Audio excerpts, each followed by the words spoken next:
The sun started to rise as we entered the city of Sambas after traveling about 225 kilometers from Pontianak. The city of Sambas is one of the oldest cities on the island of Borneo that has survived until now. From the city center, about 1 kilometer to the northeast, witnesses to the history of the old city of Sambas still standing, the palace of the Sultanate of Sambas named Keraton Al-Wazihubillah.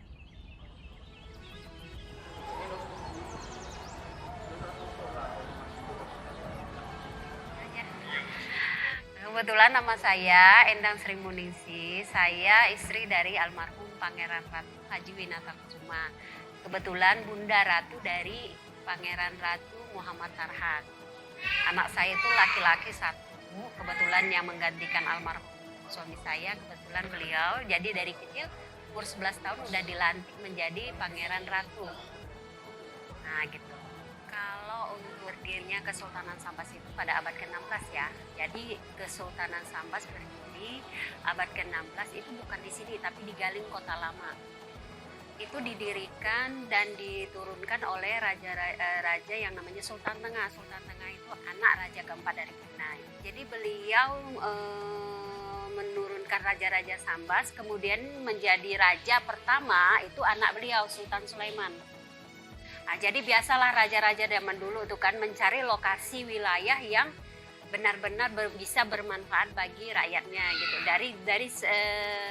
Dari Sukadana beliau hijrah ke Galing Kota Lama. Kemudian mendirikan sebuah perkampungan kesultanan, raja pertama dengan anak beliau Sultan Sulaiman. Kemudian Sultan Tengah itu balik lagi ke Sarawak. Di tengah-tengah Sarawak itu dia dibunuh oleh pengawal pribadi sendiri.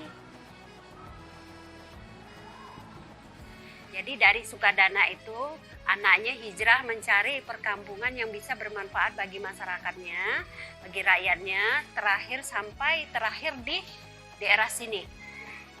Daerah yang namanya Muara Ulakan. Di depan situ kan ada namanya persimpangan sungai, itu namanya Muara Ulakan. Jadi dari simpang itu sampai sekarang ini keturunannya menjalankan pemerintahan sampai sekarang. Jadi makanya Sultan yang terakhir itu dari keturunan Sultan Tengah itu yang namanya Sultan Muhammad Mulia Ibrahim. Sultan Muhammad Mulia Ibrahim yang ini. Nah itu Sultan terakhir yang dibunuh Jepang di Mandor.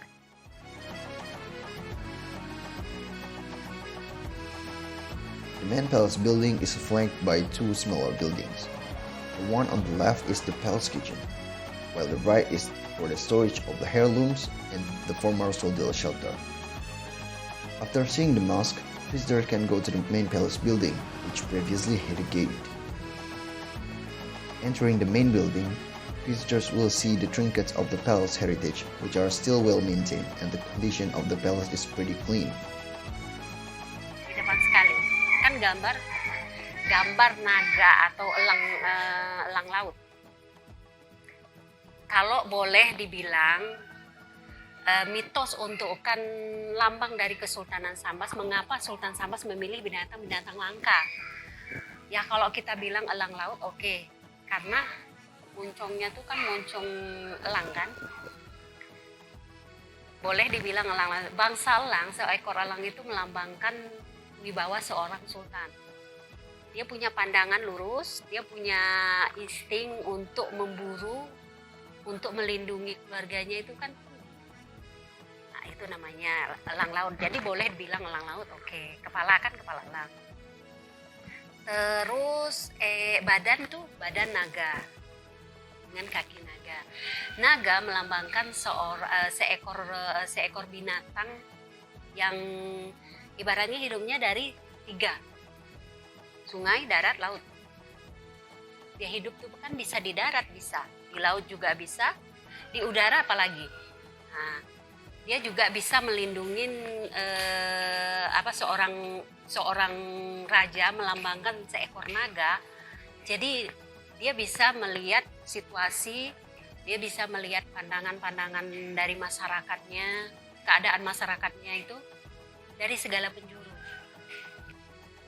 Nah, terus kalau dibilang kuda laut ya.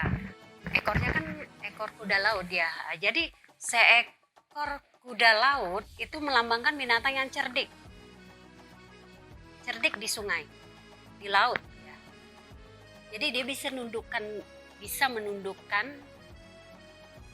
lawan-lawannya, baik itu di air.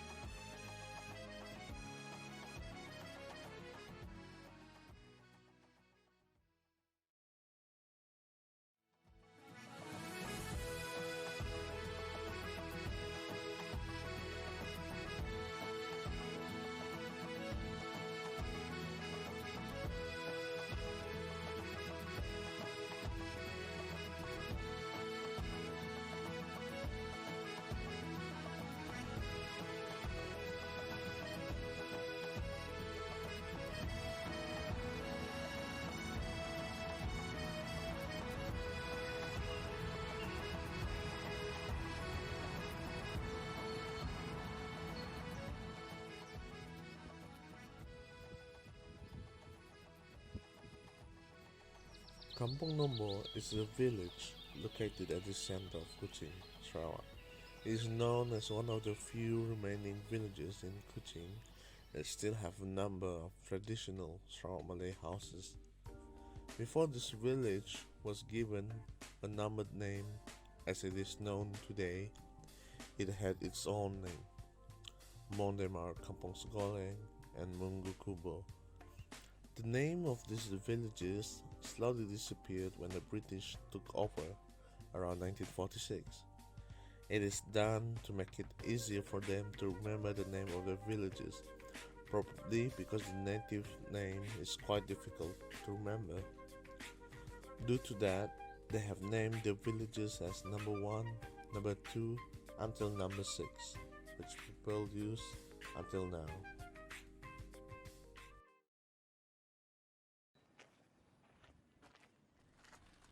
Assalamualaikum warahmatullahi wabarakatuh.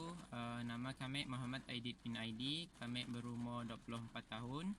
Jadi kami telah menetap di Kampung Nombo sejak kami lahir. Maksudnya kami telah menetap di situ selama 24 tahun lah. Jadi hari itu kami ingin menjawab beberapa soalan mengenai Kampung Nombo.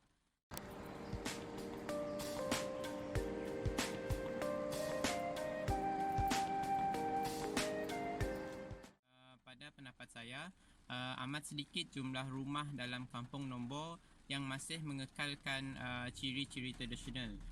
Ciri-ciri tersebut selalunya dapat kita lihat pada rumah-rumah Melayu yang lama. Sebab kebanyakan rumah yang terdapat di Kampung Nombo tu sudah direnovasi mengikut bentuk dan reka bentuk moden lah.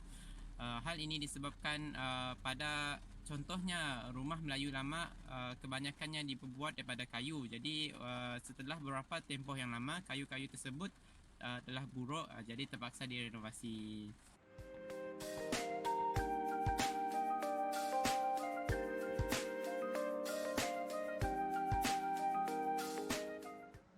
Saya mengambil rumah Melayu lah sebagai contoh.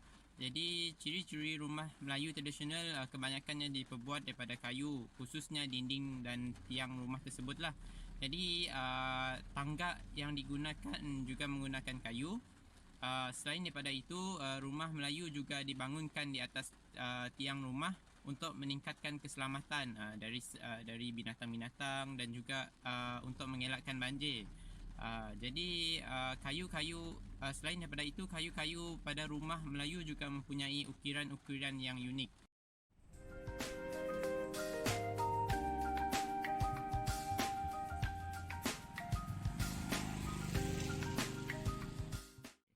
Jadi pandemik COVID-19 jelas membawa impak yang besar terhadap pergaulan sesama jiran dan komuniti di kampung saya. Hal ini kerana penduduk takut untuk berhubung dengan orang ramai kerana bimbang dan khawatir dijangkiti oleh virus tersebut. Oleh itu, pergaulan di kejiranan saya dikurangkan untuk mengurangkan penyebaran wabak COVID-19 yang sedang melanda negara kita sekarang. Jadi itu saja, sekian, terima kasih. Aku mencari sebidang tanah nuraniku yang perlahan-lahan dikambus waktu, harum serambi tradisi yang sekian lama membenihkan pekerti, dirampas cengkam kuku-kuku kemajuan.